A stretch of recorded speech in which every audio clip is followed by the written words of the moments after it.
పరిశుద్ధ నామానికి మహిమ కలుగునుగాక.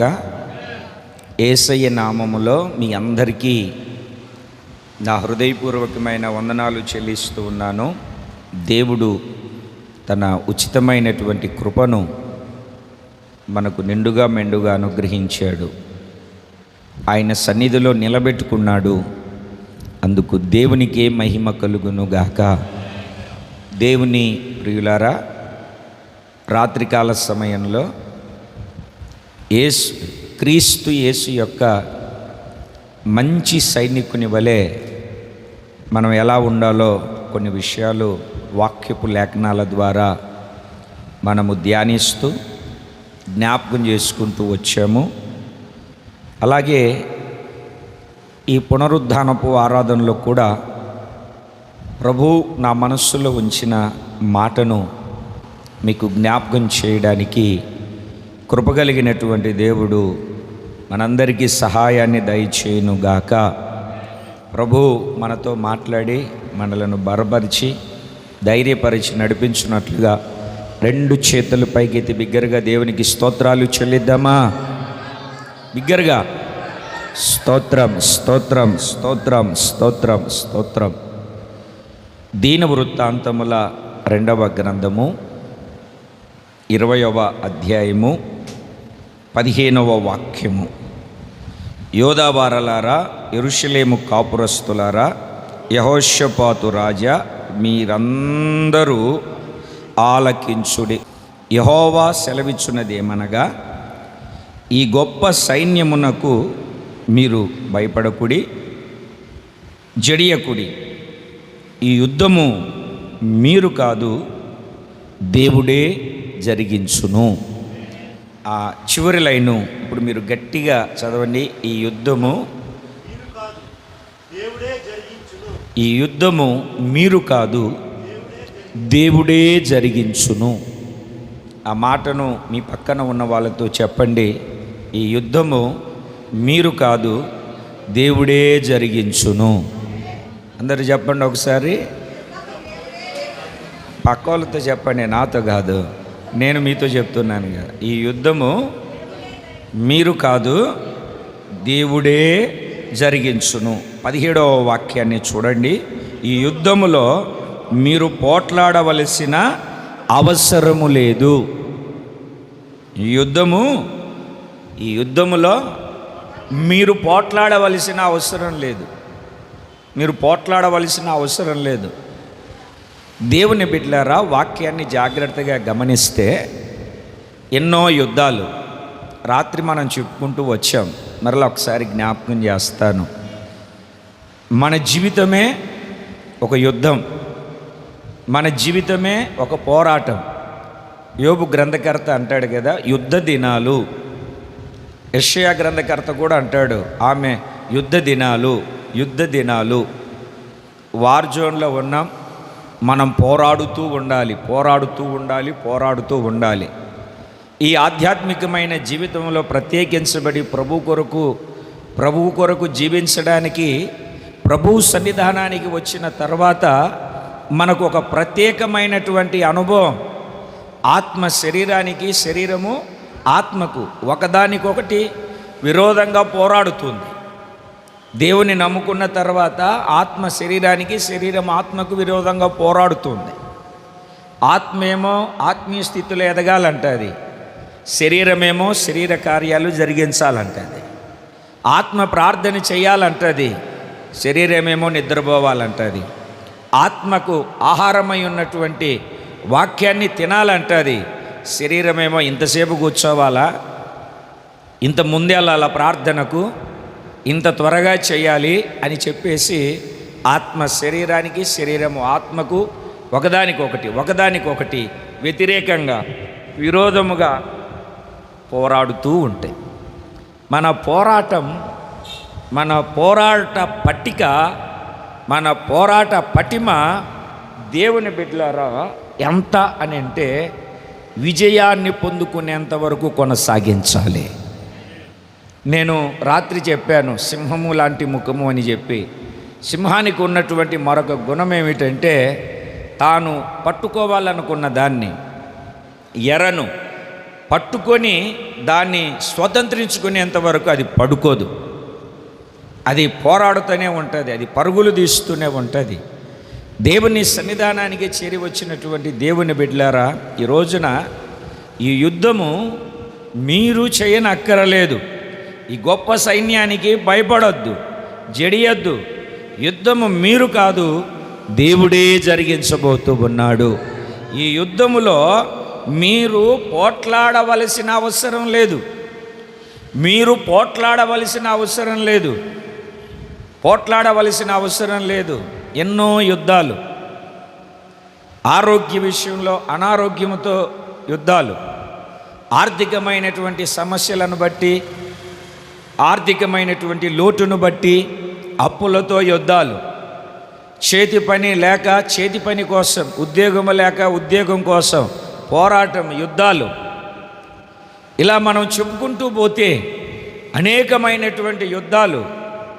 మనసులో అనుకున్నది నెరవేర్చబడక, కోరిన రేవుకు చేర్చబడలేక, చేస్తున్నది కలిసి రాక, ఎవరికి చెప్పుకోలేక, చేసేది ఏమీ లేక, నా కర్మ అని నిస్సాయ స్థితిలో నిలిచిపోయినటువంటి స్థితిగతులు మనలను వ్యంగ్యంగా వెక్కిరించి వేధిస్తూ ఉన్న ఈ భయంకరమైనటువంటి పరిస్థితులు, నిరాశ చెరలో ఎడారి లాంటి జీవితం, ఎటూ తోచని అయోమయపు పరిస్థితి మనలను కలవరపరుస్తూ ఉండగా భయపడొద్దు,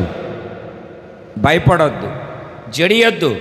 ఒకే ఒక నమ్మకం, దేవుడు నా పక్షాన ఉన్నాడు, దేవుడు నాతో ఉన్నాడు. ఆయన సమస్తము చేయగలిగిన దేవుడు, ఆయనకు అసాధ్యమైనది ఏదీ లేదు అన్నటువంటి పరిపూర్ణమైనటువంటి విశ్వాసముతో నీ ఆత్మీయ యాత్రను కొనసాగించు.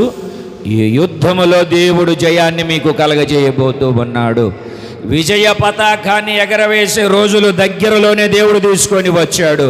విజయ పతాకాన్ని ఘనముగా ఎగరవేయుదువుగాక. ఎవరితో యుద్ధము అని మనం అక్కడ వాక్యాన్ని చదువుతున్నాము అని అంటే, ఈ యూదులకు 3 రాజులు దండెత్తి వచ్చారు. 3 రాజులు, మోయాబీయులు, అమ్మోనీయులు, మేయనీయులు. ఈ 3 రాజులు దండెత్తి వచ్చి వీళ్ళ మీద యుద్ధాన్ని ప్రకటించారు. 3 రాజులు ఒక్క రాజు మీదకి వస్తే ఎట్లా ఉంటుందండి? ఇప్పుడు బజార్లో పోట్లాడుకుంటూ ఉన్నారు, 3 కలిసి ఒకరిని కొడతా ఉన్నారు. ఎట్లా ఉంటుంది? అటువంటి పరిస్థితిలో ఈ రాజు చేసిన పని ఏంటి? ఈ 3 రాజులు ఆయన మీదికి దండెత్తి వచ్చినప్పుడు ఈయన చేసిన పని ఏమిటి అని మనం వాక్యపు లేఖనాన్ని జాగ్రత్తగా గమనిస్తే, ఈ 3 రాజులు దేనికి సాదృశ్యంగా ఉన్నారు? యూదులు అని అంటే స్తుతించేవాళ్ళు, దేవుని ప్రజలు, దేవునికి ఒక పరిశుద్ధ స్థలాన్ని ప్రత్యేకించినటువంటి వాళ్ళు. దేవుడు యూదులను పరిశుద్ధ స్థలముగా ఎన్నుకున్నాడు. దేవుని బిడ్డలారా, మీరు వాక్యపు లేఖనాన్ని జాగ్రత్తగా చదివితే కీర్తనల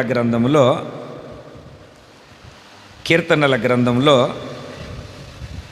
పరిశుద్ధ బైబిల్ గ్రంథంలో నుండి 114వ కీర్తన 2వ చరణాన్ని మనము చదివితే, యూదా ఆయనకు పరిశుద్ధ స్థలమాయెను అంటే, ఈ యూదా ప్రజలు ఆయనకేమై ఉన్నారు అని అంటే పరిశుద్ధ స్థలముగా మార్చబడ్డారు.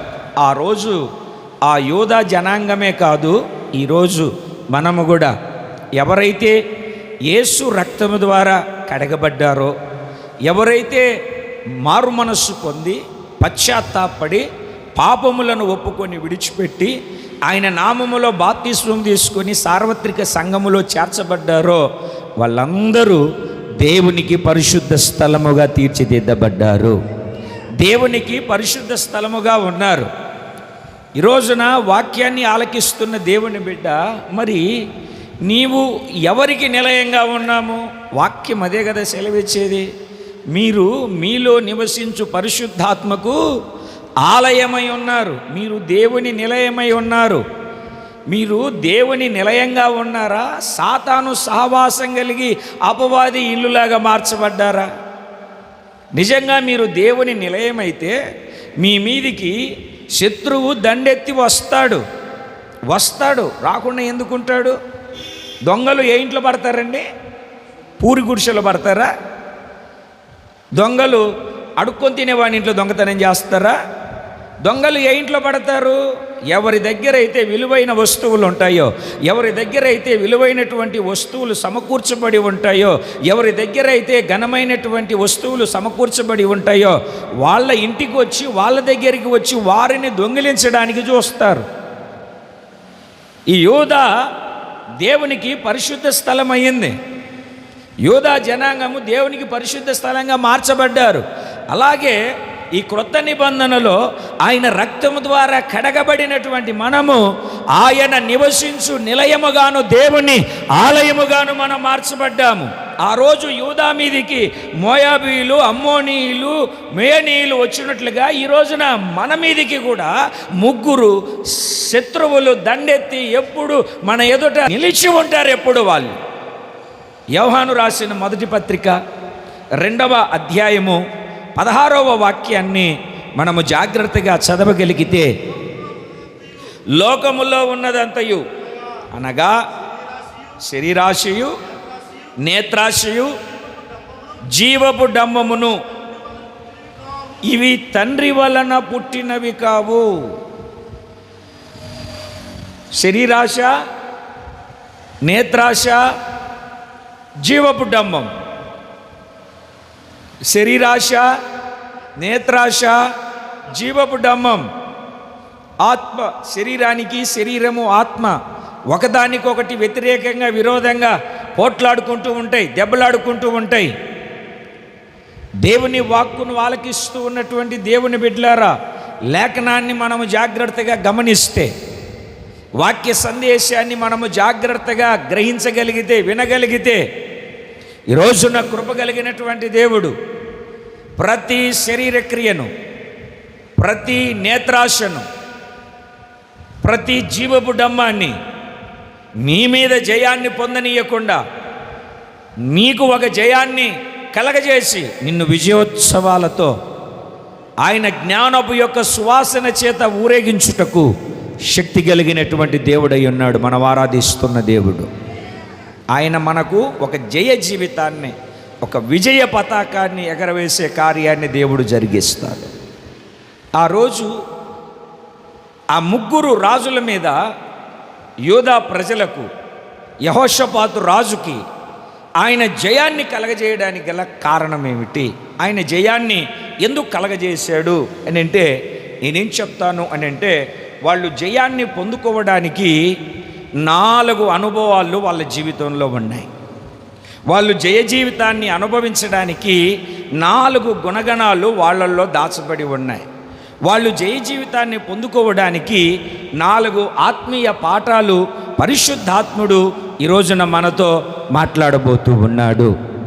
యెహోషాపాతు రాజు మీదికి ఒక జయం ఎందుకు వచ్చింది? నువ్వు భయపడొద్దు, జడియొద్దు, ఈ గొప్ప సైన్యము మీరు కాదు యుద్ధం చేసేది, నేను వాళ్ళతో యుద్ధం చేస్తాను, మీరు పోట్లాడవలసిన అవసరం లేదు అని చెప్పి వాళ్లకు విజయాన్ని కలగజేయడానికి గల కారణమేమిటి?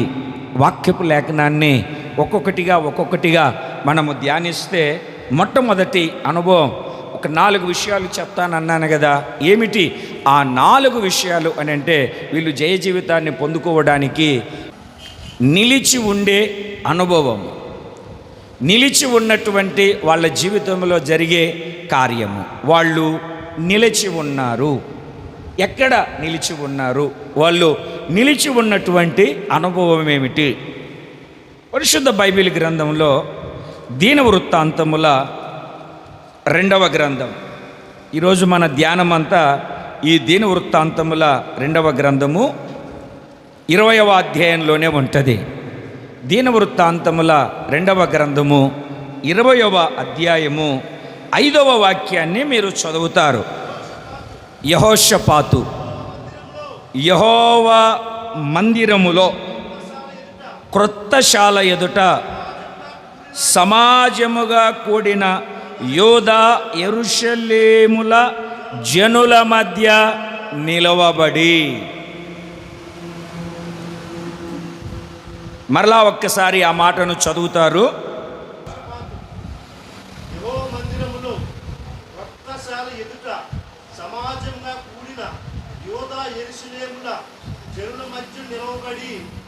జనుల మధ్యన నిలబడి.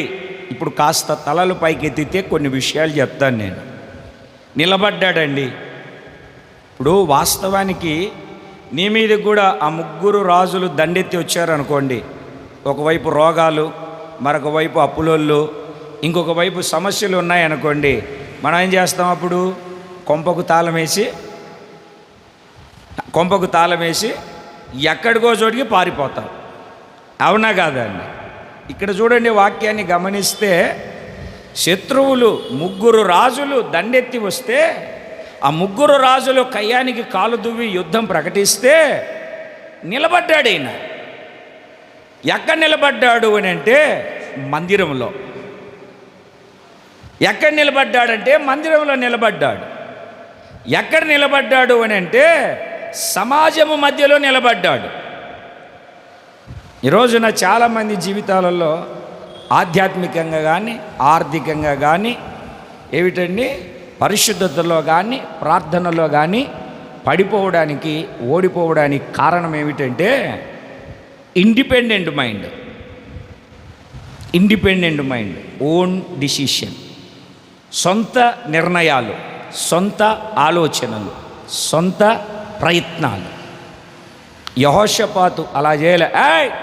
రండ్రా కొట్టేద్దాం, చూసుకుందాం, సావో రేవో, విజయమా వీరస్వర్గమా అని కయ్యానికి కాలు దువ్వి అల్లలేదు.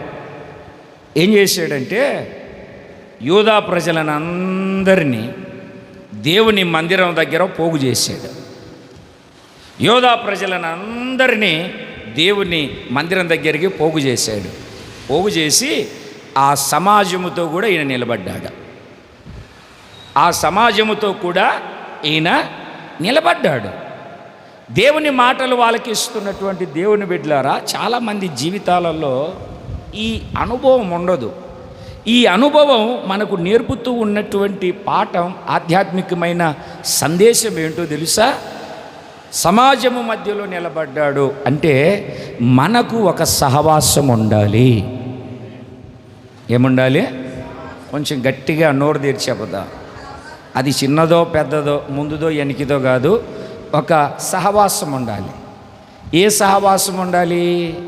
బైబిల్లో మనం చదువుతాం 106వ కీర్తన 35వ చరణములో, కీర్తనల గ్రంథము 106వ కీర్తన 35వ చరణంలో మనం చదువుతాం, వాళ్ళు అన్యుల సహవాసము చేసి చెడిపోయారు. వాళ్ళు మరలా చదవన్నా, అన్యజనులతో సహవాసం చేసి వాళ్ళ క్రియలు నేర్చుకున్నారు. చూడండి, అక్కడ అన్యులతో సహవాసం చేసి అంటే వాళ్ళతో మాట్లాడొద్దు, వాళ్ళతో పని చేయొద్దు, వాళ్ళతో ఉండొద్దు, బిగుసుకొని ఏమిటండి తాడు కట్టుకొని గొలుసు కట్టుకొని ఉండమని కాదు. వాళ్ళు చేసినటువంటి క్రియలను అనుసరించొద్దు. వాళ్ళతో మాట్లాడు, వాళ్ళకు పెట్టు, వాళ్ళకు సహాయం చేయి, వాళ్ళతో కలిసి ఉండు. కాకపోతే నీ ఆత్మీయ స్థితిని కాపాడుకొనున్నట్లుగా వాళ్ళు చేస్తున్న క్రియలు నువ్వు చేయొద్దు.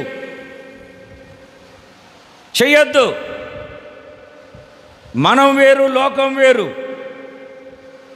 చూడండి, జాగ్రత్తగా గమనించండి. నేను ఈ సేవలోకి వచ్చిన తర్వాత ఎక్కడికైనా వెళ్ళి ఏమిటండి ఒక 20-22 సంవత్సరాల కిందట అనుకోండి, ఏమండి మాకు అద్దెకు ఇల్లు ఇస్తారా అని అంటే వాళ్ళు ఇస్తా. మీరు ఎవరంటే పాస్టర్కు ఇవ్వము. ఎందుకండి అని అంటే మీరు ముగ్గులేరు.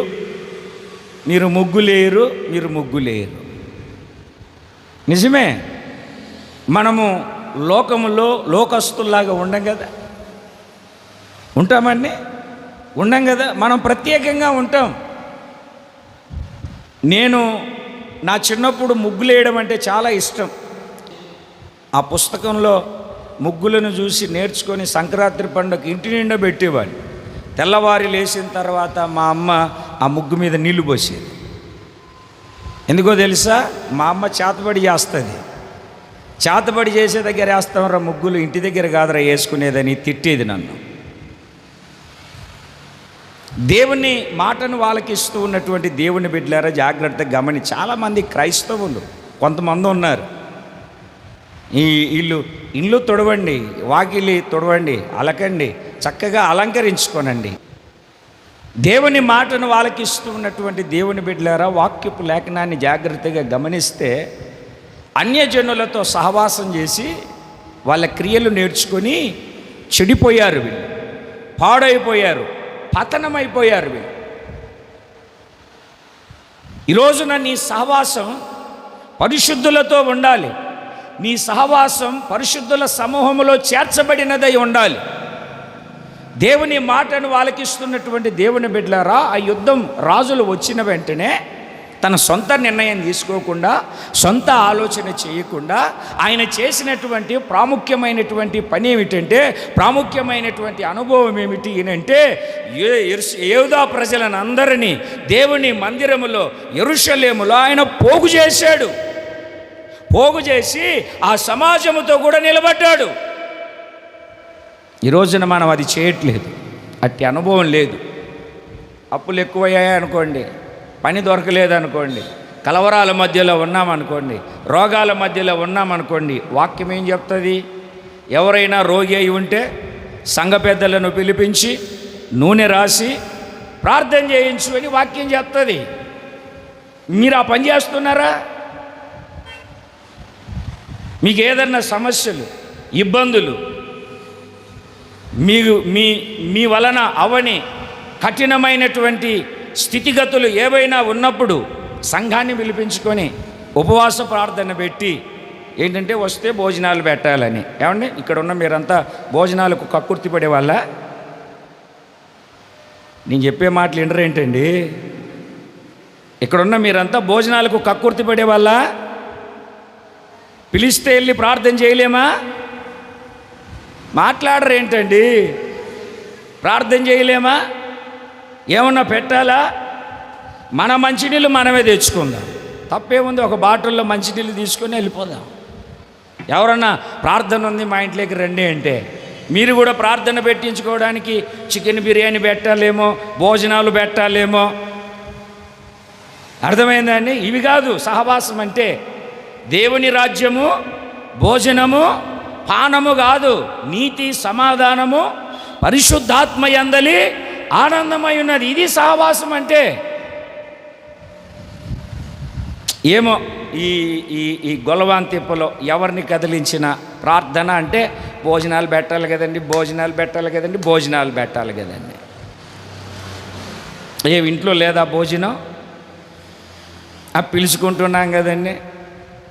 గొప్పలకి వెళ్తారు తప్ప తగ్గించుకొని సమాజాన్ని పిలుచుకొని నేను ఈ సమస్యతో బాధపడుతున్నాను, నా కోసం అందరూ ప్రార్థన చేయండి అని ఒక చిన్న మాట, నీ అవసరత, నీ సమస్య చెప్పి యెహోషాపాతు రాజు జనులను పోగు చేసి మందిరములో సమకూర్చి యెరూషలేముకు పిలిపించి సమాజపు మధ్యలో నిలబడి ఇలాగూ ప్రకటన చేస్తున్నాడు. అదిగో సైన్యము మన ఎదుట ముట్టడి దెబ్బ వేసింది, మనం ఇప్పుడు వాళ్ళతో పోరాడాలి, భయపడొద్దు, కలవరపడొద్దు, మనస్సు నిలుపుకొని ఉపవాసం ఉండి ప్రార్థన చేద్దాము అని ప్రకటించాడు. ప్రకటించిన రీతిగానే వాళ్ళు ఏం చేశారో తెలుసా అండి? మరలా ఇళ్ళకి వెళ్ళి తమ పిల్లలను, శిష్యులను అందరినీ, చంటి పిల్లలను కూడా మందిరానికి తీసుకొని వచ్చారు. మనం తీసుకురాం, పిల్లోడు కదా, ఎండ తగులుతుంది కదా. దేవుని సన్నిధి అన్నటువంటి విశ్వాసము, పరిపూర్ణమైన నమ్మకం ఉంటే కదా. దేవుని బిడ్డలారా, వాక్యాన్ని జాగ్రత్తగా గమనించండి.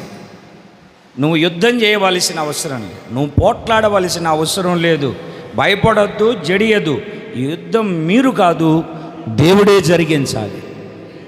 ఈ యుద్ధం నేను కాదు చేయాల్సింది, నా పక్షాన దేవుడు జరిగించాలని ఎంతమంది ఆశపడతారో వాళ్ళందరూ చేయవలసిన మొట్టమొదటి పని ఏమిటంటే సమాజపు సంఘపు సహవాసము. మనకు ఒక సహవాసం ఉండాలి, సహవాసం ఉండాలి. నువ్వు పిలిపించుకో, సమాజాన్ని, సేవకుల్ని పిలిపించుకో, సంఘస్థులను పిలిపించుకో, నీ ఇంట్లో ప్రార్థన పెట్టుకో. కడుడు కట్టినటువంటి కఠినమైనటువంటి సమస్యలు సైతము చేయబడుతున్న ప్రార్థనల ద్వారా దేవుడు ఒక గొప్ప విడుదల కలగజేస్తాడు. Praise the lord.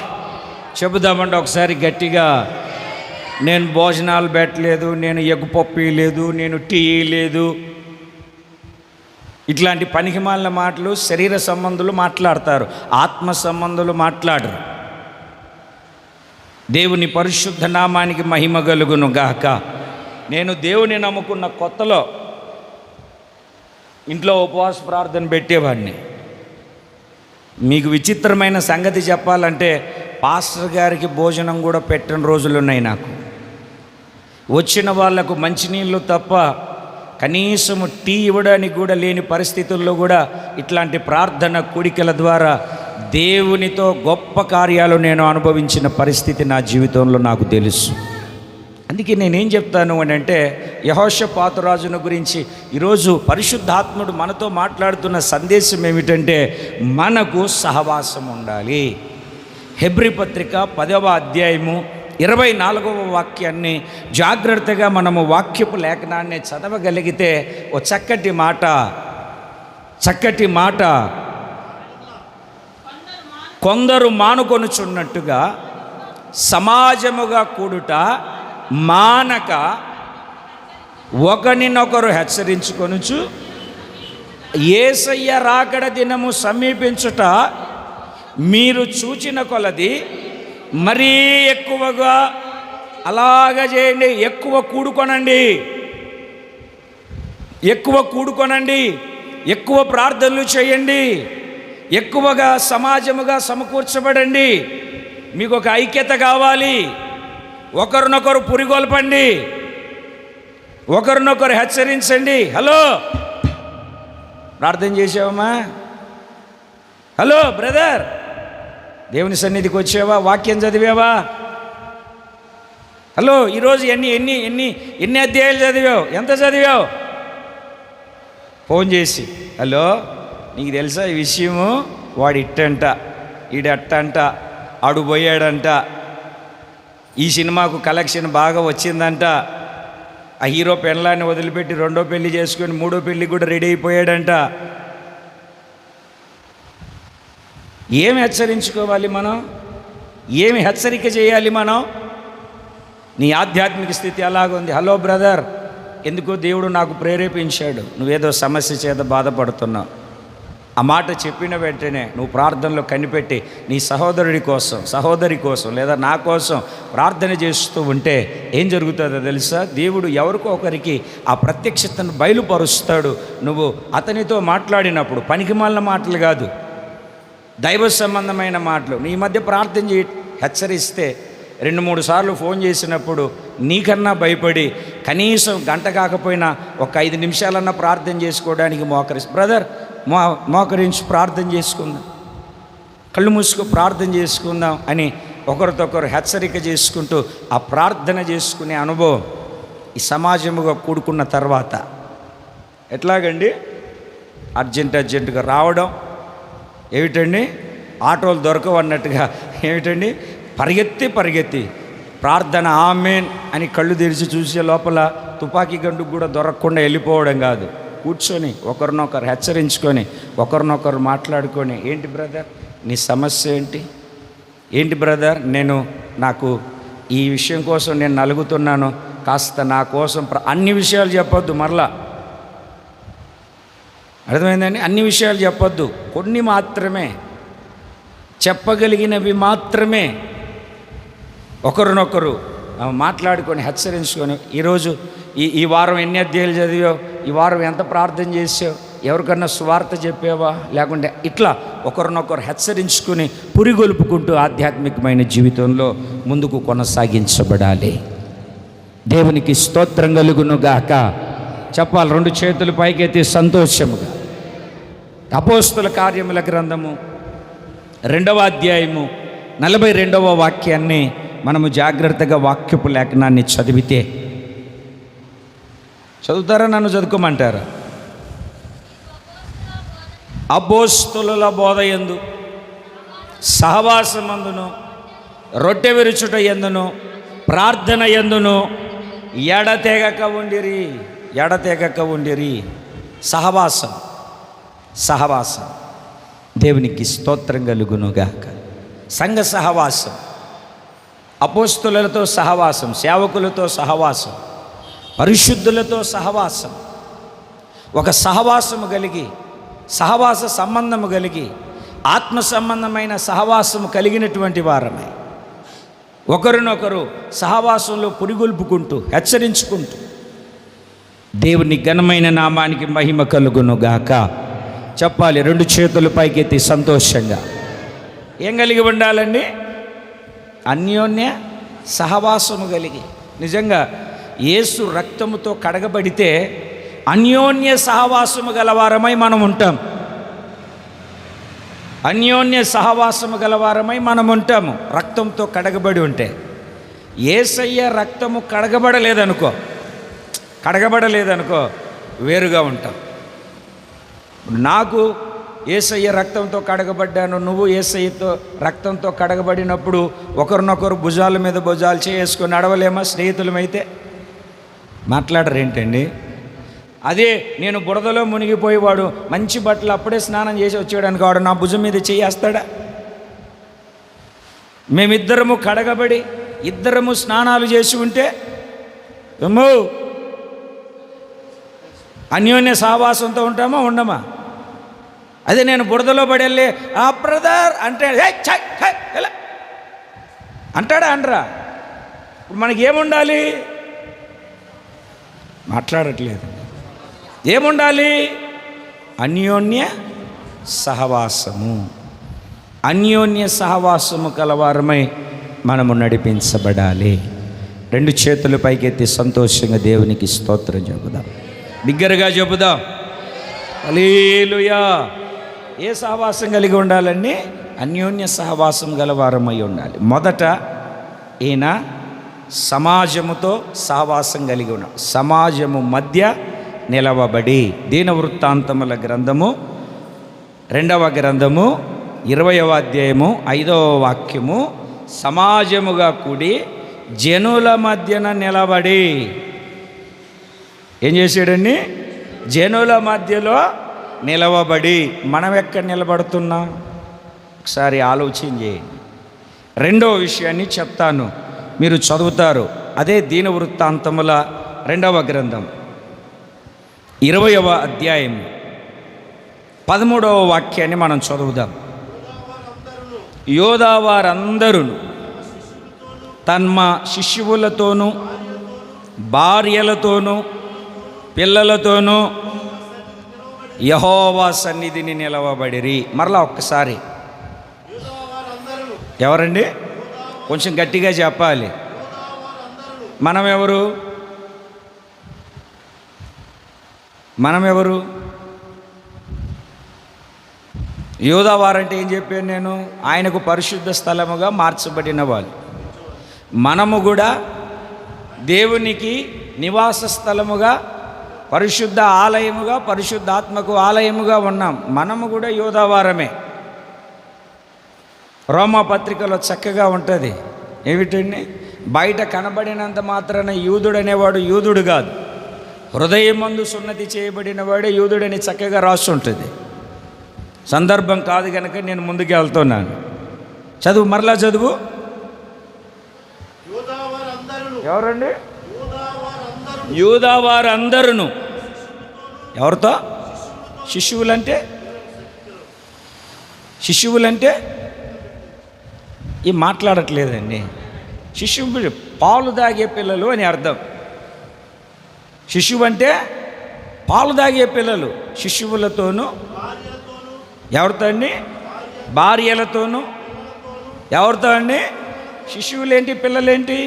చంటి బిడ్డలున్నా చంటి బిడ్డలు, కుటుంబంలో పిల్లలున్నా కుటుంబాలుగా. ఎలాగండి? ఎలాగండి? కుటుంబాలుగా. మొదటనేమో మందిరములో జనుల మధ్య సహవాసంలో నిలబడ్డాడు. రెండవ అనుభవాన్ని చూస్తే యూదా వారందరి కుటుంబాలుగా. ఎక్కడ నిలబడ్డారు? ఏ చోట నిలబడ్డారు అంటే దేవుని సన్నిధిలో నిలబడ్డారు. దేవుని సన్నిధిలో నిలబడి వాళ్ళు ఏమని చేస్తున్నారు అని మనం అక్కడ వాక్యాన్ని 12వ వాక్యాన్ని చదివితే, మా మీదికి వచ్చు ఈ గొప్ప సైన్యముతో యుద్ధం చేయుటకు మాకు శక్తి చాలదు, ఏమి చేయుటకు మాకు తోచదు, నీవే మాకు దిక్కని ప్రార్థన చేశారు. మొదటి ఆ నిలబడే అనుభవంలో సహవాసం ఉండాలి. రెండవది ప్రార్థన జీవితం ఉండాలి. ఎక్కడ ప్రార్థన అంటే దేవుని సన్నిధిని, ప్రతి క్షణం ఆయన సన్నిధిని అనుభవించే అనుభవం ఉండాలి. అందుకే మోషేతో అంటాడు, నా సన్నిధి నీకు తోడుగా వచ్చును. నా సన్నిధి నీకు తోడుగా వస్తుంది. నా సన్నిధి నీకు తోడుగా వస్తుంది. ఆయన సన్నిధి ఎప్పుడు మనకు తోడుగా ఉంటుంది. ఆయన సన్నిధిని మనం అనుభవిస్తూ ఉండాలి. ఆరాధన అంటే మందిరంలోనికి వచ్చినప్పుడే పాటలు పాడడం, మందిరంలోనికి వచ్చినప్పుడే ఏమిటండి వాక్యాన్ని చదవడం కాదు. సమయం దొరికినప్పుడల్లా, ఏ సమయంలో కూడా చేయగలిగింది ఒకటి ఉంది. ఏంటో చెప్పడాన్ని స్తుతించడం, పాడడం. కుండలు గడుక్కుంటూ పాటలు పాడవచ్చు, స్తుతించవచ్చు, పనికిమాలిన మాటలు మాట్లాడుకోకుండా. డ్రైవింగ్ చేస్తూ కూడా పాడుతూ దేవుని స్తుతించవచ్చు. నిత్యము దేవుణ్ణి ఆరాధించడానికి దేవుడు మనలను ఆయన రక్తంతో కడిగి మనలను శుద్ధీకరించాడు. నిత్య ఆరాధన చేయడానికి యేసయ్య రక్తం మంచి మనస్సాక్షినిచ్చింది. నిర్జీవ క్రియలను విడిచిపెట్టి మనం మరలా అవే క్రియలు చేస్తూ ఉంటే భార్యలతోనూ పిల్లలతోనూ యెహోవా సన్నిధిని నిలవబడ్డారు. ఎందుకు నిలవబడ్డారంటే ప్రార్థన చేయడానికి. వాళ్ళకు బలం లేదు, వాళ్ళకు శక్తి లేదు, వాళ్ళని ఎదిరించడానికి ఏమిటండి అంత బలము శక్తి కానీ లేదు. ఇప్పుడు దేవుడే దిక్కు, నువ్వే దిక్కయ్యా. మనం ఏం చేస్తామో తెలుసా? మనం చేయాల్సినవంతా చేసి, పెద్దలు చెప్తారు చూడండి, చేతులు కాలిన తర్వాత ఆకులు పట్టుకోవడం ఎందుకు, కాలకుండా జాగ్రత్తగా ఉండడం మంచిది కదా. కాలకుండా ఏమిటండి జాగ్రత్తగా ఉండడం మంచిదా చెడ్డదా? కాల్చుకోవడం ఎందుకు, పట్టుకోవడం ఎందుకు? కాల్చుకోవడం ఎందుకు, పట్టుకోవడం ఎందుకు? కాల్చుకోవడం ఎందుకు, పట్టుకోవడం ఎందుకు? దేవుని మాటను వాళ్ళకి ఇస్తున్న దేవుని బిడ్డలారా, నీవే మాకు దిక్కు. ముందు ఆయన మీద ఆధారపడి ఆయనకు ప్రార్థన చేసి, నీ తెలివి మీద, నీ టాలెంట్ మీద, నీ సొంత ఆలోచన మీద, నీ ప్రయత్నాల మీద ఎప్పుడు నువ్వు బేస్ అవ్వకుండా దేవునికి స్తోత్రం కలుగునుగాక. రాత్రి చెప్పినట్టుగా ఏ క్రీస్తు యేసు యొక్క మంచి సైనికుని వలె మన ఆధ్యాత్మికమైనటువంటి జీవితాన్ని కట్టుకొనవలసిన వారమై ఉన్నాం. దేవునికి స్తోత్రం కలుగునుగాక. చెబుదామండి సంతోషంగా. చూడండి, మీరు ఇంకొక మాటను చదువుతారు. ఆయన సన్నిధిలో ఎందుకు నిలబడాలి, నిలబడితే ఏం జరుగుతుందో చక్కటి మాట. ఆదికాండము 18వ అధ్యాయం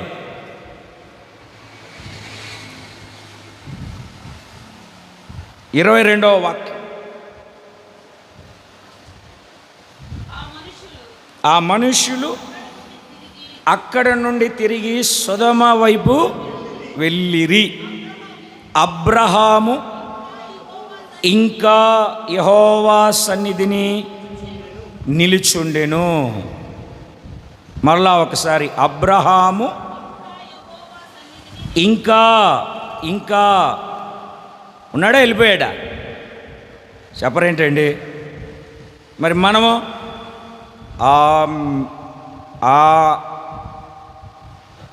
అనే లోపల బండి ఎక్కుతారు. మే అనే లోపల ఇంటికి వెళుతారు, అనే లోపల తినేసి ఉంటారు.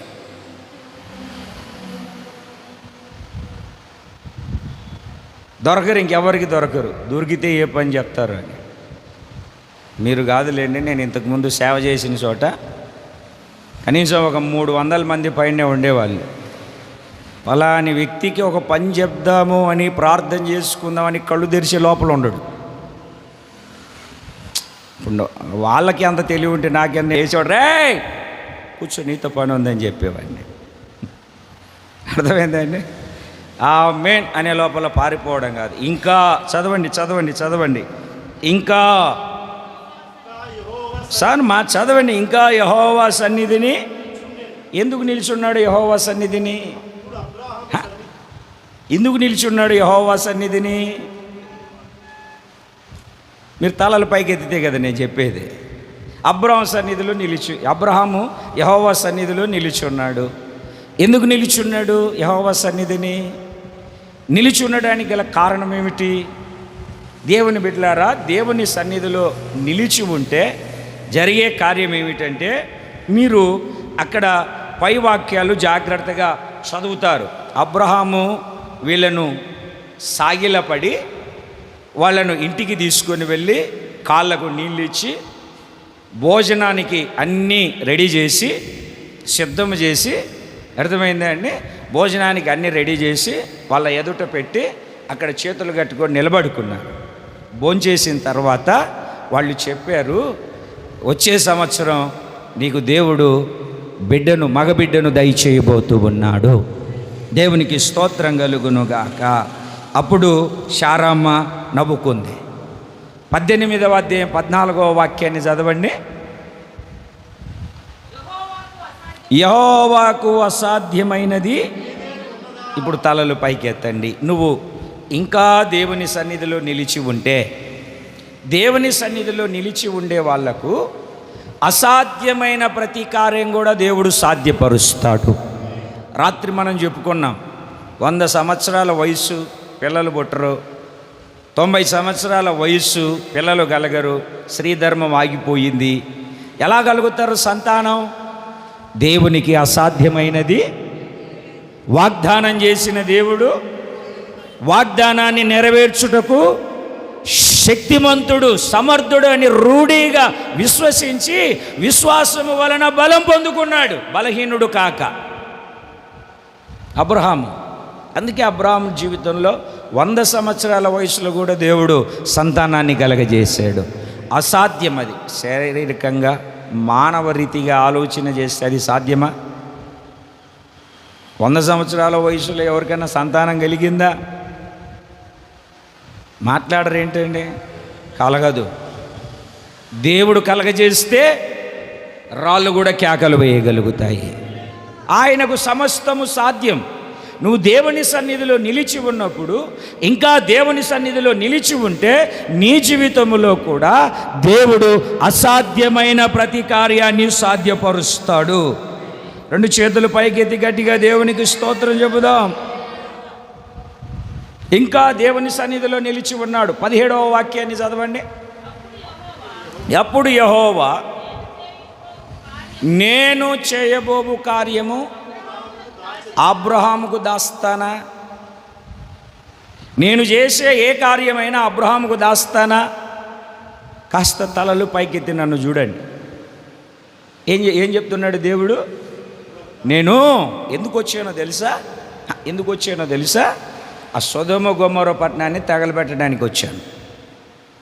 వాళ్ళ పాపము ఆకాశమునంటింది. వాళ్ళు పాపములో సంపూర్ణులయ్యారో లేదో చూస్తాను, ఇప్పుడు పరీక్షిస్తాను. వెళ్ళాడు, వాళ్ళ పాపం సంపూర్ణమైంది, కాల్చివేశాడు. ఇంకా దేవుని సన్నిధిలో నిలిచి ఉన్న అబ్రహాము ఆ సొదొమ గొమొర్రా పట్టణంలో వాళ్ళ సహోదరుడి కుమారుడు లోతు ఉన్నాడు. లోతును గురించి విజ్ఞాపన చేస్తే లోతును ఆ అగ్నిగంధకాలలో నుండి తప్పించాడట. దేవుని సన్నిధిలో మీరు రక్షణ లేని మీ కుటుంబం కొరకు, రక్షింపబడని నీ స్నేహితుల కొరకు, బంధువుల కొరకు ఏ రోజైనా మోకరించి ప్రార్థన చేసేవా దేవుని సన్నిధిలో? ఒకసారి మీరు ప్రార్థన చేయడం ప్రారంభించండి. దేవుడు వాళ్ళకు రక్షణను కలగజేస్తాడు. చేతులు పైకెత్తి సంతోషంగా దేవునికి స్తోత్రం చెప్పండి. ఇప్పుడు మనం అక్కడ ఏం చదివామంటే చదవమా మాటను. నేను చేయబోవు కార్యము అబ్రహామునకు దాస్తానా. ఇప్పుడు కాస్త తలలు పైకెత్తి నన్ను చూస్తే చెప్తాను. ఓ పెద్ద మీరే బైబిల్ చదువుతున్నట్టుగా తలకాయ బైబిల్లోకి వేసారు. ఇక్కడే ఇంటికాడ బైబిల్ని సెల్ఫ్లు ఇసురు కొట్టేసి లేరే పనుల మీద ఉంటారు. దేవునికి స్తోత్రం కలుగును గాక. నేను చేయబోవు కార్యమును. ఎందుకు అబ్రహాము ఇంకా దేవుని సన్నిధిలో నిలిచి ఉండే వాళ్లకు అసాధ్యమైన ప్రతి కార్యాన్ని దేవుడు సాధ్యపరుస్తాడు. దేవుని సన్నిధిలో నిలిచి ఉండే వాళ్లకు దేవుడు చేయాలనుకున్న ప్రతిదీ చెప్తాడు. ఇప్పుడు సంఘంలో నేను ఏదైనా కొన్ని కార్యక్రమాలు చేయాలనుకో, ఎవరికి చెప్తాను ముందు? నాతో నన్ను అంటి పెట్టుకొని నేను ఎక్కడికి వెళ్తే అక్కడికి వచ్చే వాళ్ళతో చెప్తాను ముందు, తర్వాత సంఘానికి, వాళ్ళకి చెప్పిన తర్వాత సంఘానికి. అలాగే దేవుడు కూడా నువ్వు ఆయన సన్నిధిలో ఆ సహవాసంలో నువ్వు నిలిచి ఉన్నప్పుడు నీతో చెప్తాడు దేవుడు. నా జీవితంలో జరిగి 2 సార్లు చెప్పి ఉంటాను. నాకు పెళ్ళి అయింది, పిల్లలు పుట్టట్లేదు. మా అమ్మ సోది చెప్పడానికి తీసుకెళ్ళిపోయి, సోది చెప్పే మనిషి చెప్పింది, మీ కులదైవం మీకు శాపం పెట్టాడు, వీడికి పిల్లలు పుట్టరని చెప్పి. ఈ చూడు మా అమ్మ, అమ్మో నా కొడుకు పిల్లలు పుట్టరా బాధపడింది. ఈ లోపల దేవుడు నాతో మాట్లాడాడు. నేను దేవుని నమ్ముకున్న తర్వాత దేవుడు గర్భఫలాన్ని ఇచ్చాడు. నేను ఎక్కువ బైబిల్ చదవడం, ప్రార్థనలో ఉండేవాడిని. ప్రార్థన చేస్తూ ఉంటే ఏమిటండి, నాకు ఒక దర్శనం. ఏమిటంటే నాకు మగబిడ్డ పుడతాడు అని. నా భార్య గర్భవతి అయినప్పుడు మగబిడ్డ పుడతాడని నాకు దర్శనం. అయితే నేను ప్రార్థన చేసి, ప్రభువా నాకు మగబిడ్డొద్దు, ఆడపిల్ల కావాలి, ఆ పిల్లకు ఏంజెల్ అని పేరు పెట్టుకోవాలి నేను అన్న ఆశ. ప్రార్థన చేశాను. దేవుడు ఏం చేయాలనుకున్నాడు? నాకు మగబిడ్డని ఇద్దామనుకున్నాడు. నేనేం చేశాను? అయ్యా ఆడపిల్లని అని ఆయన పాదాలు పట్టుకొని బతిమిలాడు. దేవుడు ఏం చేశాడు?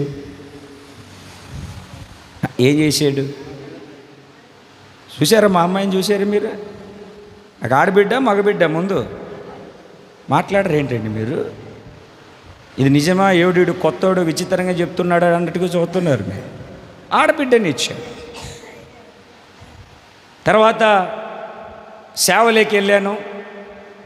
మళ్ళా ఆ సేవలో ప్రార్థనలో ఉంటే మళ్ళీ ఒక దర్శనం, ఈసారి ఆడబిడ్డని ఇస్తాను. అప్పుడు నాకున్న ఆలోచన, ఆడబిడ్డలు ఇద్దరెందుకు? మగపిల్లోడైతే ఏదో సేవలో సహకారంగా ఉంటాడు, చేసుకుంటాడు.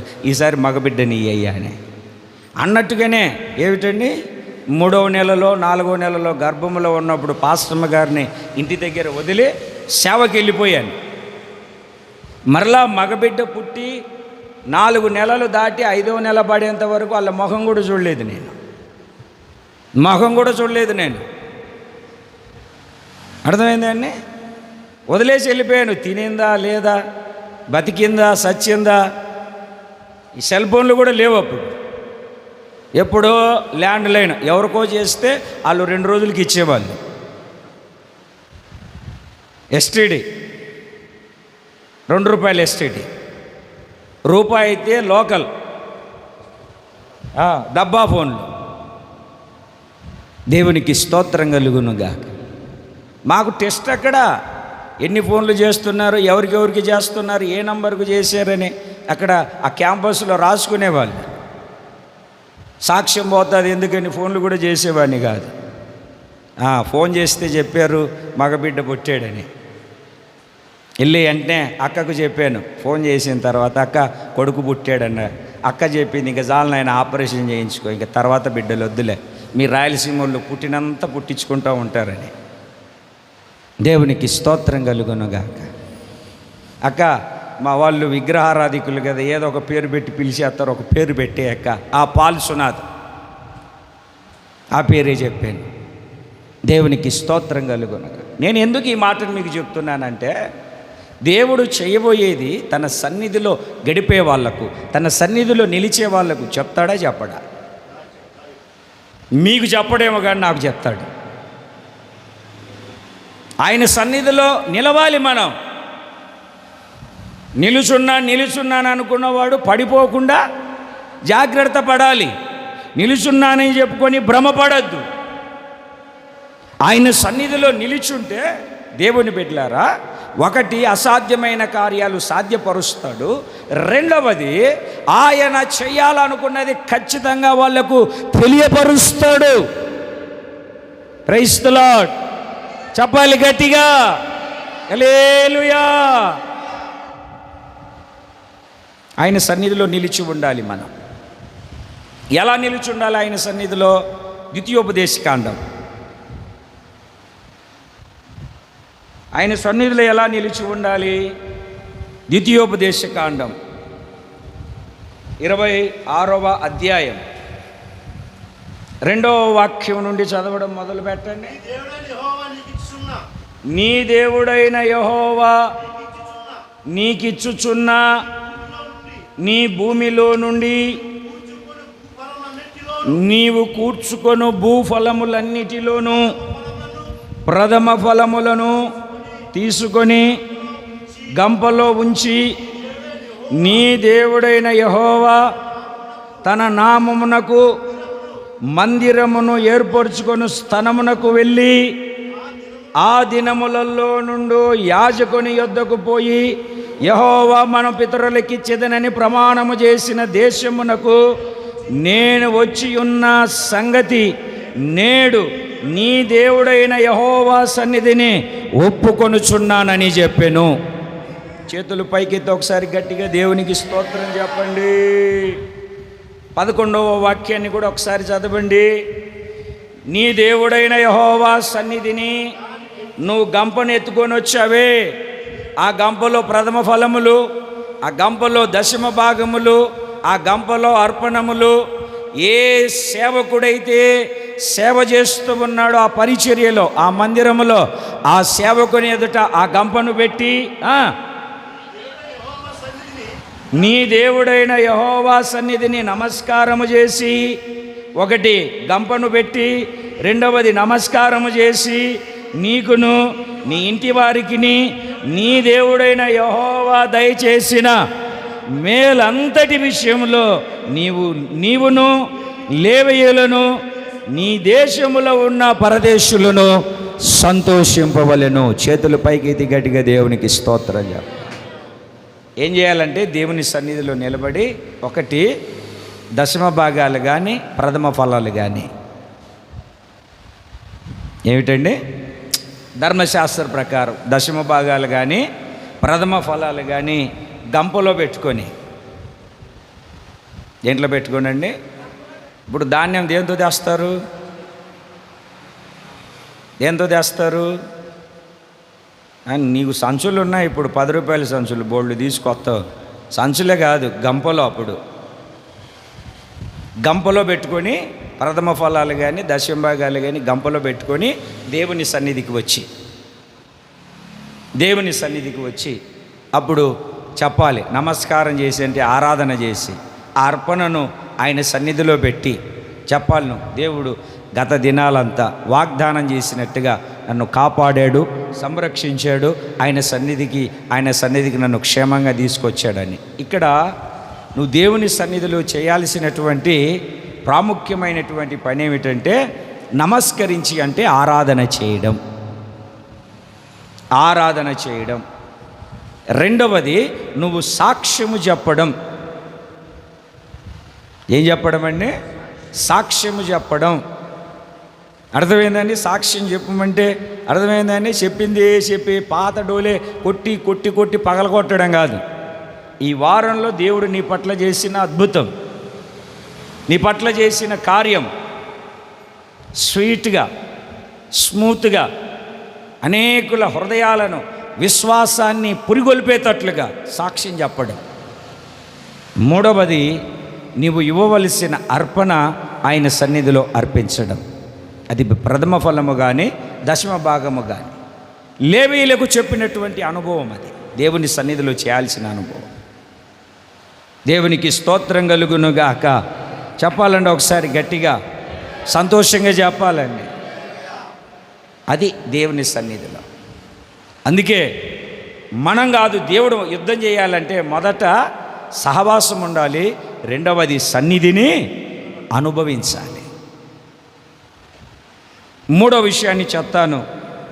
దీనవృత్తాంతముల 2వ గ్రంథం 20వ అధ్యాయం 17వ వాక్యం.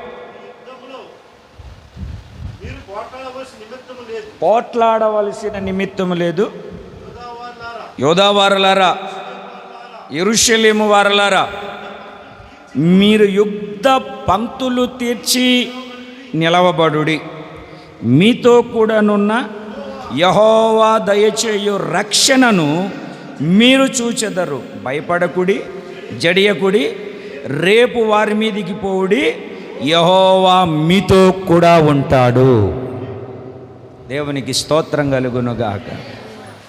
ఇప్పుడు మూడవది ఎక్కడ నిలబడాలి? ఒకటి సహవాసంలో నిలబడాలి, రెండవది సన్నిధిలో నిలబడాలి, మూడవది ఎక్కడ నిలబడాలి అని అంటే, దేవుని బిడ్డలారా, యుద్ధములో నిలబడాలి.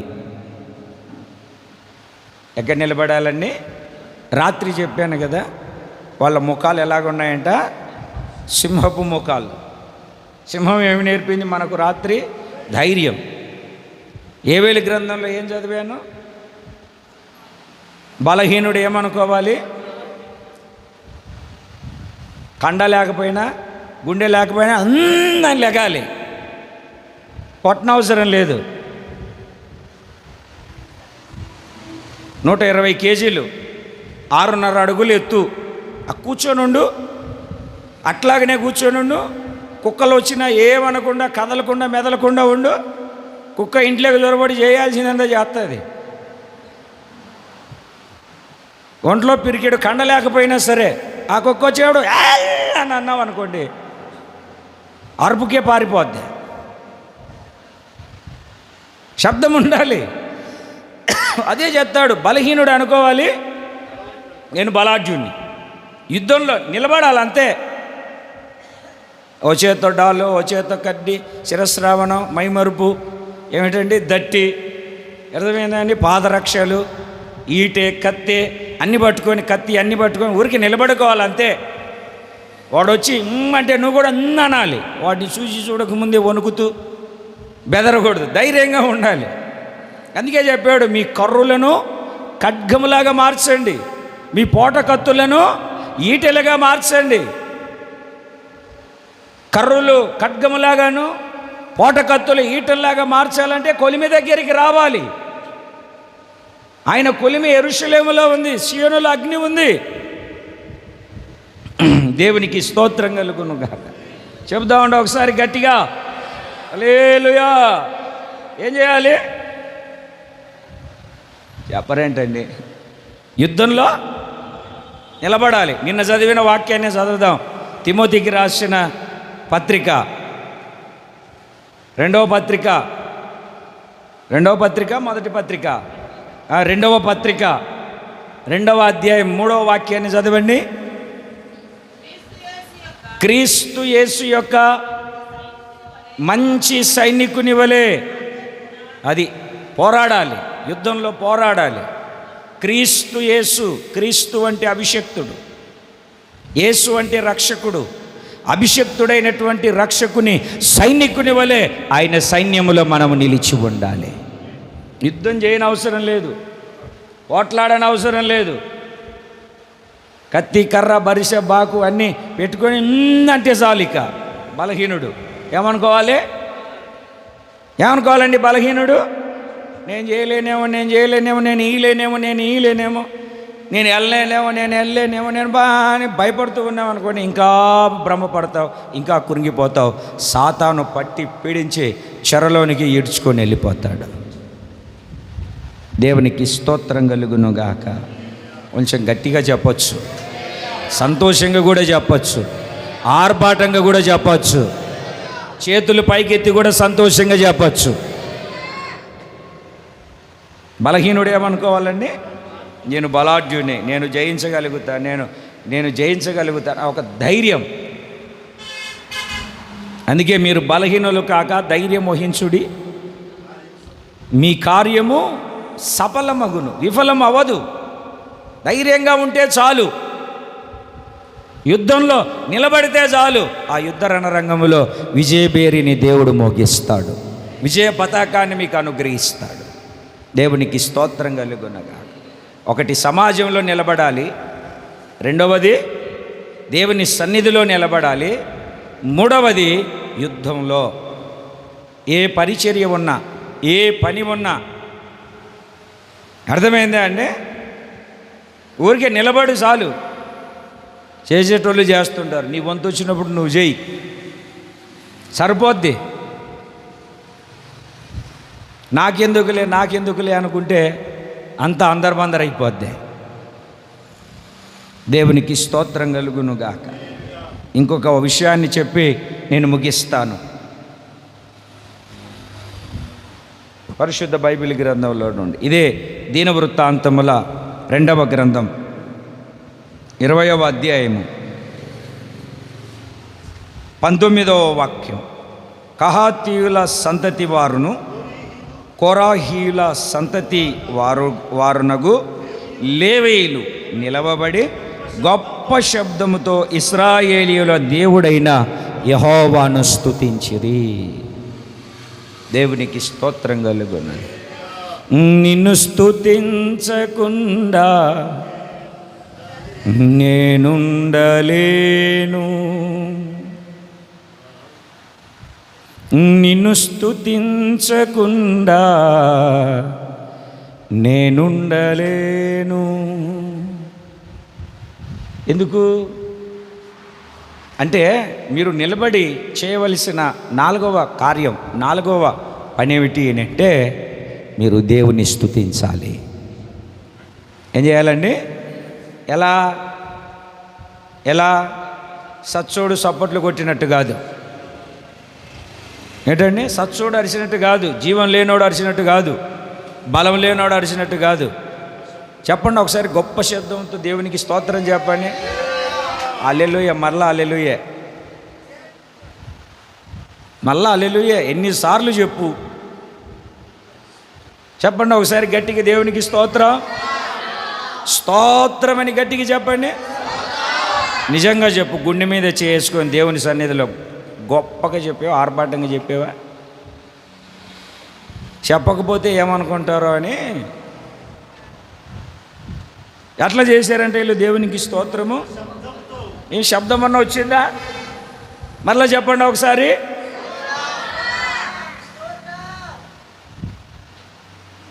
నోట స్తుతి కూడా లేదు, నీ నోట స్తుతి లేదు. యెషయా గ్రంథం 38వ అధ్యాయము 19వ వాక్యం.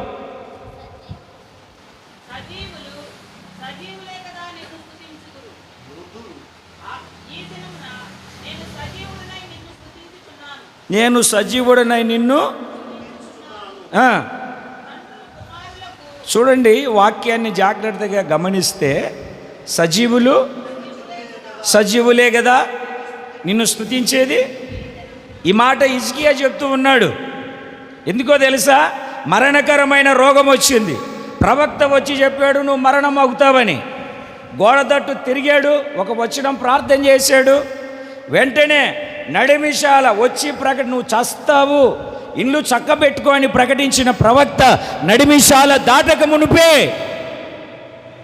మరలా దేవుడు వాక్కు ప్రత్యక్షమై మరలా ఆయుష్ను పొడిగిస్తున్నానని చెప్పమన్నాడు. అంజూరపు అడన తీసుకుని వచ్చి ఆ కురుపు మీద పెట్టాడు. 3వ దినాన సాక్షిగా మందిరపు మెట్లెక్కాడు. ఆయన సజీవుడై చావవలసిన వాడు, మరణం పొందవలసిన వాడు సజీవుడై దేవుని స్తుతిస్తున్నాడు. అయ్యా, నువ్వు నన్ను బ్రతికించావు, నువ్వు నాకు బ్రతుకునిచ్చావు. నువ్వు చెప్పినట్టుగా నేను చచ్చిపోయి ఉంటే ఈరోజు నేను నిన్ను స్తుతించేవాడిని కాదు. అమ్మా చూడండి, నోట స్తుతి లేనోడు ఎవరంటే సచ్చినోడు అని చెప్తున్నాడు ఆయన. ఎవరంటండి? నోట స్తుతి లేని వాళ్ళు ఎవరంటండి? సచ్చినవాడు అని. సజీవులే కదా. చెప్పండి ఒకసారి గొప్ప శబ్దముతో దేవునికి స్తోత్రం చెప్పండి. ఇంకా హల్లెలూయాలోనే ఉన్నారు. సజీవులు స్తుతిస్తారు. ఎందుకంటే ఏదో కలిసి వచ్చింది, కార్యం జరిగిందని కాదు. ఈ రోజున బ్రతికి బట్టగట్టి దేవుని సన్నిధిలో ఉన్నాను, అందుకు దేవునికి స్తోత్రం కలుగునుగాక. ఇదే యెషయా గ్రంథము 12వ అధ్యాయము 1వ వాక్యాన్ని చదవండి. యెషయా గ్రంథము 12వ అధ్యాయము 1వ వాక్యాన్ని చదవండి. ఆ దినమున అందరూ యెహోవా కోపపడితివి, నీ కోపము చల్లారెను. చూడండి, నిన్ను స్తుతించుచున్నాను, నీవు నన్ను ఆదరించి ఉన్నావు. దాన్ని కాస్త ముందు వెనక్కి చదివితే, నీవు నన్ను ఆదరించి ఉన్నావు, నేను నిన్ను స్తుతిస్తున్నాను. ఎందుకు దేవుని స్తుతించాలి అని అంటే, ఈరోజు నా సజీవుల లెక్కలో నిలబెట్టాడు, సజీవుల దేశంలో నిలబెట్టాడు, దేవునికి స్తోత్రం.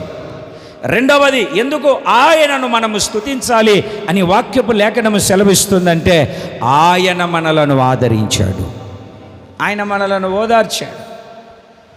ఆయన ఆదరణ మనకు గొప్ప నెమ్మదిని కలగజేసింది. ఆదరణ పలు విధాలుగా కలుగుతుంది. లేఖనాల ద్వారా ఆదరణ కలుగుతుంది. ఒక సేవకుడు నీ దగ్గరికి వచ్చుట ద్వారా ఆదరణ కలుగుతుంది. ఒక విశ్వాసి నీ దగ్గరికి వచ్చుట ద్వారా ఆదరణ కలుగుతుంది. ఆదరణ ఏ విధముగానైనా కలుగుతుంది. అయితే ఆదరించేది మాత్రము దేవుడు. ఒకని తల్లి వాణ్ణి ఆదరించినట్టు నేను మిమ్ములను ఆదరించేదను, యెరూషలేములోనే మీరు ఆదరించబడెదరు. చక్కగా ఉంది.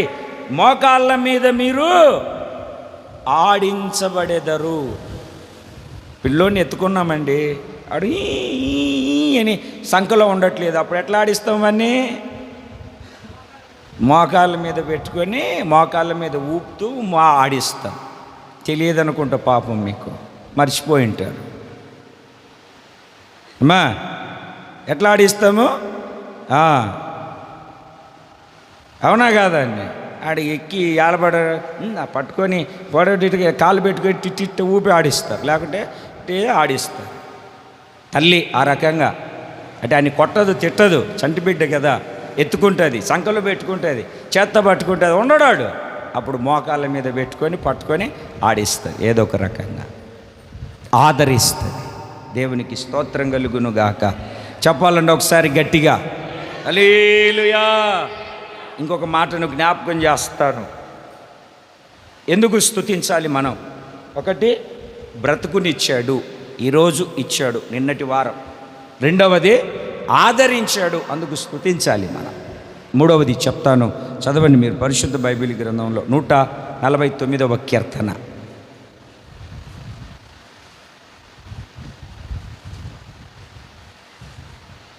9వ చరణాన్ని చదవండి.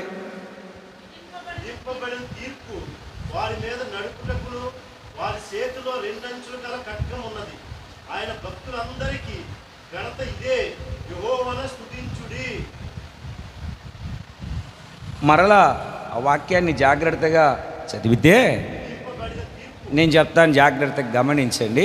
కాస్త మీరు తలలు పైకి ఎత్తండి. చదివారు కదా, మీరు బాగా చదువుతారు నాకు తెలుసు, పైకి చదవండి.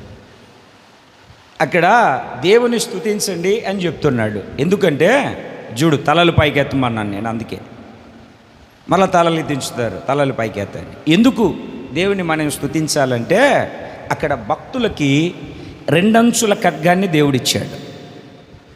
ఏమిచ్చాడండి? రెండంచుల ఖడ్గాన్ని ఇచ్చాడు. ఆ రెండంచుల ఖడ్గము ఆ భక్తులకు ఏం చేస్తుందంటే ఘనతనిస్తుంది. ఆ రెండంచుల ఖడ్గము భక్తులకు ఏమిస్తుందండి? ఘనతనిస్తుంది. అందుకు మనం దేవునికి ఏం చేయాలి? స్తుతించాలి, దేవుని స్తుతించాలి. రెండంచుల ఖడ్గం ఇచ్చాడు. హెబ్రీ పత్రిక 4వ అధ్యాయం 12వ వాక్యంలో ఆ రెండంచుల ఖడ్గం వాక్యము. ఇదిగో రెండంచుల ఖడ్గం, కొత్త నిబంధన, పాత నిబంధన. ఈ ఖడ్గాన్ని దేవుడు మన చేతికి ఇచ్చాడు. ఈ రోజున ఎందుకు పనికిరాని ఈ వ్యక్తి పలు చోట్లకు పిలువబడుతూ, మీరు ఎప్పుడు డేట్ ఇస్తే అప్పుడు ఈ మీటింగును పెట్టుకుంటామని ముక్కు ముఖం తెలియని వాళ్ళు అడుగుతున్నారంటే ఘనత ఎక్కడిది? ఎలా ఇచ్చాడు నాకు? నేను వాస్తులు సంపాదించుకోలే, ఈ ఖడ్గాన్ని సంపాదించుకున్నాను. ఈ ఖడ్గాన్ని, ఈ గ్రంథాన్ని నేను మోస్తున్నాను గనక దేవుడు నన్ను మోస్తూ ఉన్నాడు. ఆదాం పాస్టర్కు ఘనత, డబ్బు, హోదా మీకు తెలుసు. అదే చెప్పరేంటి? అదా? అది కాదు. అదేంటి తలుపుతున్నావు? ఆ డబ్బు కాదు ఆదాం పాస్టర్ గారికి ఘనత. ఏంటంటే వాక్యం. ఏమిటండి? ఉండడానికి ఇల్లు లేదు, ఒకసారి కట్టుకోవడానికి బట్ట లేదు, అప్పుడప్పుడు తినడానికి తిండి లేదు. ఏంటి ఘనత అంటే రెండంచుల ఖడ్గం, వాక్యం. భక్తులకి దేవుడు రెండంచుల ఖడ్గం ఇచ్చాడు. ఈ ఖడ్గము ఆ భక్తులకి ఘనతనిస్తుంది. అందుకు దేవునికి స్తోత్రం చెప్పాలి. ఎంతమంది దగ్గర ఉండి ఖడ్గం? సరే చేతులు పైకెత్తి చూపించండి, పైకి పట్టుకోండి. దేవుణ్ణి స్తుతించుడి. మళ్ళీ దించావు కిందికి, పట్టుకో. దేవుణ్ణి స్తుతించుడి ఎల్లప్పుడు. నేను పాడతానుగా, మధ్యలో దూరతారు, రాగం కలవదు. దేవుణ్ణి స్తుతించుడి ఎల్లప్పుడు, దేవుని స్తుతించుడి, దేవుని స్తుతించుడి ఎల్లప్పుడు, దేవుని స్తుతించుడి. ఏం చేయాలంటే మనం దేవుని ఎల్లప్పుడు? ఎంతమందికి ఉంది గ్రంథం? నీ జీవితానికి ఘనత తెచ్చేది ఈ లోకంలో నువ్వు సంపాదించుకున్న దాంట్లో ఏదైనా ఉందంటే ఈ గ్రంథమే. పట్టుకోండి. ఈ కొద్దిసేపు పట్టుకోవడానికి ఏమో వణికిపోతున్నారు. ఈ గ్రంథాన్ని పట్టుకున్నోడు పడిపోయినట్టుగా కానీ ఓడిపోయినట్టుగా కానీ ఎక్కడ లేదని చెప్తూ ఉంటారు బైబిల్ పండితులు. ఈ బైబిల్ను మోసిన వాడిని దేవుడు ఖచ్చితంగా మోస్తాడు. ఈ బైబిలే నిన్ను భాగ్యవంతునిగా మారుస్తుంది. చరిత్రను సృష్టించినటువంటి దేవుడిచ్చిన వాక్యపు లేఖనాల గ్రంథం ఈ బైబిల్ గ్రంథం. రెండంచుల ఖడ్గాన్ని తన భక్తులమైన మనందరికీ ఇచ్చాడు. బైబిల్ ఉండాలండి చేతిలో. మీసం లేని మగాడు, కొడవలు లేని కోతగాడు, రోషం లేని మనిషి, బైబిల్ లేని క్రైస్తవుడు, ఉపయోగం లేని వాళ్ళని. కొడవలు లేకుండా కోతకి వెళ్తావా? నేరేడు పనులు ఏరుకోవాలి గట్టు మీద, లేకుంటే గడ్డి బీకాలి. గడ్డి కోయడానికి కూడా కొడవలు ఉండాలి. ఎంతసేపు బీకుతావు? ఇక చాలండి. దేవునికి స్తోత్రంగా. ఇదే ఘనత, దేవుడు మనకిచ్చిన ఘనత. మరలా చదవండి 149వ కీర్తన 9వ చరణాన్ని.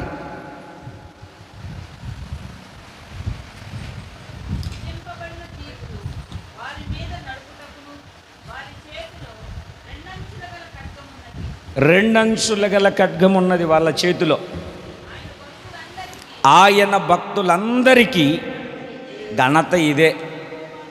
దేవుని స్తుతించండి, దేవుని స్తుతించండి. మీరు యుద్ధం చేయని అవసరం లేదు, నేను యుద్ధం చేస్తాను.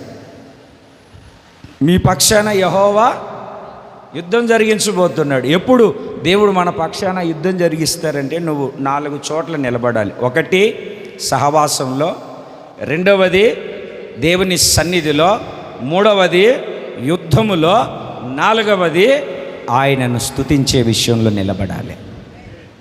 నిలబడదామా? మోకరించండి, ఒక చిన్న ప్రార్థన చేసుకుందాం.